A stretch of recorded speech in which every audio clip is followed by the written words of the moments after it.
nuance in that, and it certainly does take a step beyond the spectator piece to clarify. So I think, as you said, you were going to say what you think, and I think we've had a chance to hear it. Before I drill down on that one, let me just turn to Asia, since the time is short.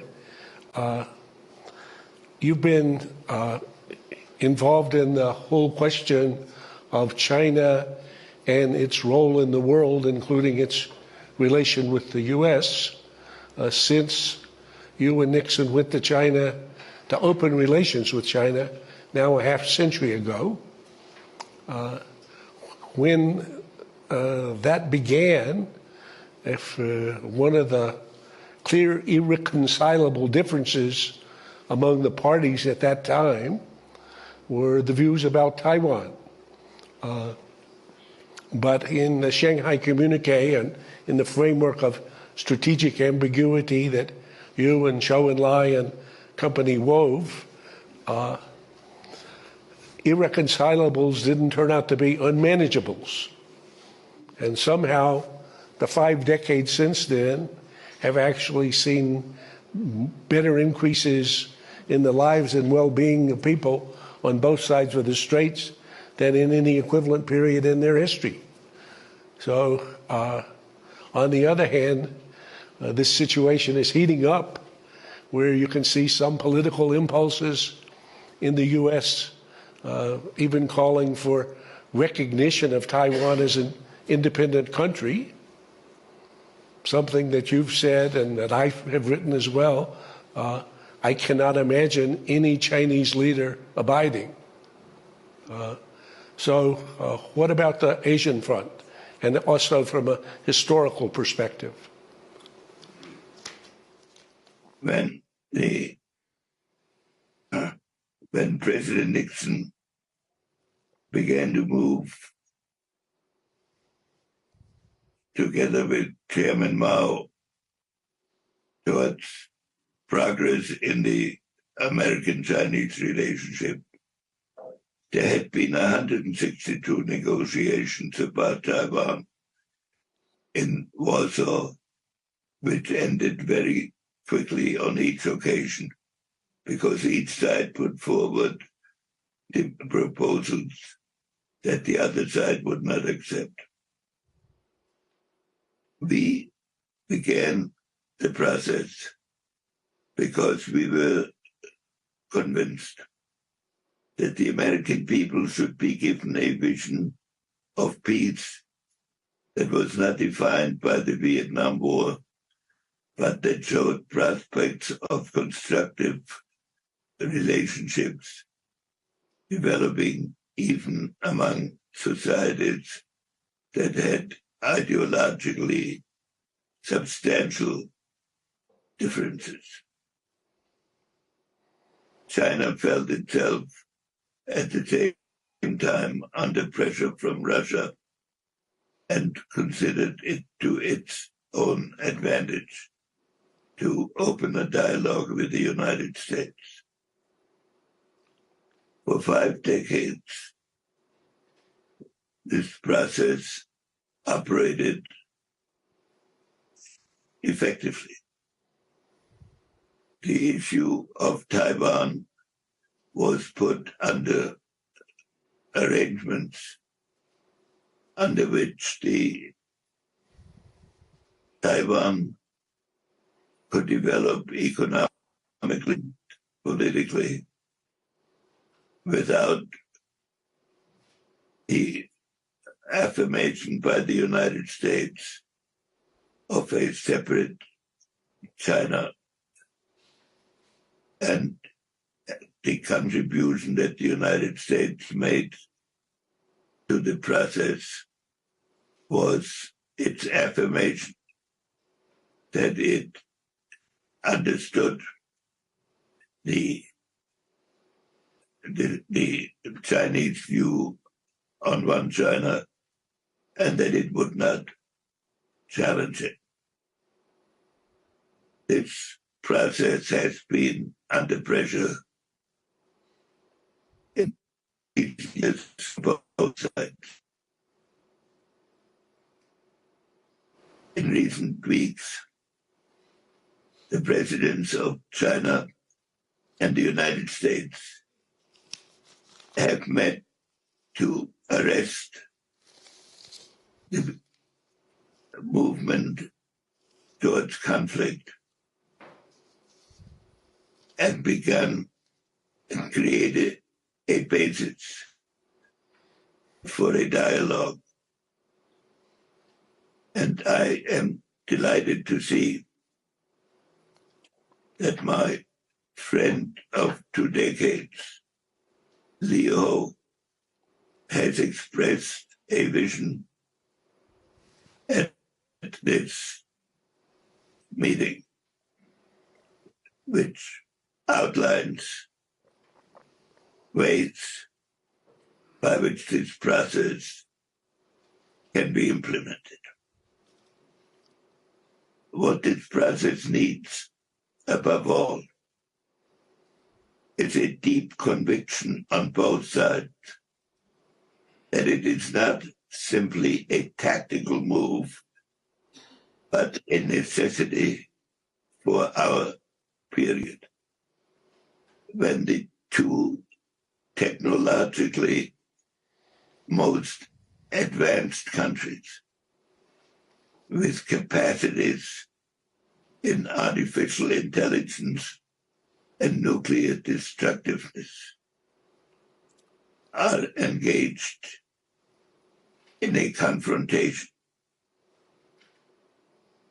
in a military confrontation. The structure and stability and ultimately the survival of mankind is threatened. So each side should not look at these negotiations as a means of building on its assumed advantages over the other, and in preparing for an expected showdown. In the first phase, such a goal is not achievable. In the first phase, a number of specific steps need to be taken on the more limited and concrete issues that confront us. And I notice with great pleasure that the Chinese side has lifted its insistence that every issue had to be negotiated simultaneously, and that the United States has reciprocated by its own willingness to engage in specific steps, like the conversations that will take place here between Liu Ho and Secretary Yellen, and negotiations that are going on between the principals in the climate issue. In time, each side needs to consider for itself how the threat to human survival of the destructiveness of weapons, coupled with making them almost conscious in their application, can be dealt with. That seems far from immediate negotiations, but it needs to be conducted first within each side and then between the two sides. If that can be achieved, we can live in a world of growing prosperity, as has been the case in recent decades. Without the threat of a kind of military action that can devastate humanity, the two countries will, of course, not talk about a bilateral domination of the world. The two countries have their allies and have their cultural preferences, but they need to do something that has never yet happened, a way of harmonizing the destiny of mankind in developing its non-destructive capabilities for the sake of peace, progress, and humanity. That vision can be put before us, but only if the leaders of both countries produce the conviction in their societies that it is not necessary, and not act on the belief that they can find a way to destroy the others by the others' inadvertence. The goals are clear. How to achieve it is a challenge to the domestic politics of each of our countries. But it is necessary and therefore should be pursued. Thank you for giving me this opportunity to speak. So, Henry, we've got about 2.5 minutes left. So I saw Lou today. He sends you the warmest regards. I said you had told me to tell him that you were coming to China soon. He said sooner rather than later. I said maybe April, you had told me. But he said they'll welcome you with open arms. So that's his best regards. And he gave an excellent presentation at the Davos session, as you mentioned earlier today. But with 1 minute and 45 seconds left, if you were thinking about Taiwan, again, the way you thought about it 50 years ago, any clues? No, I think it would be best if both sides prevented conduct that the other would interpret as an imminent showdown. That is, that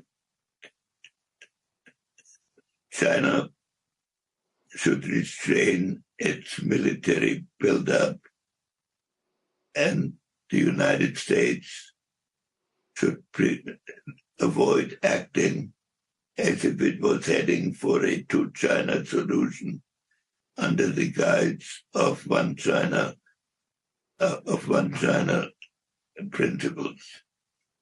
And in the interim, while they are reflecting about how to implement this, if both sides could cool and avoid threatening language vis-a-vis the other, it would create conditions in which a dialogue can be pursued.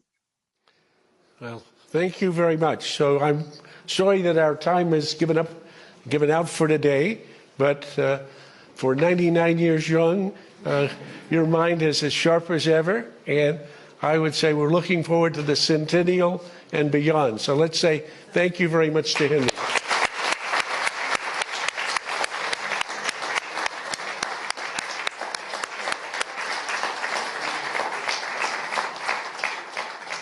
Now that concludes our session.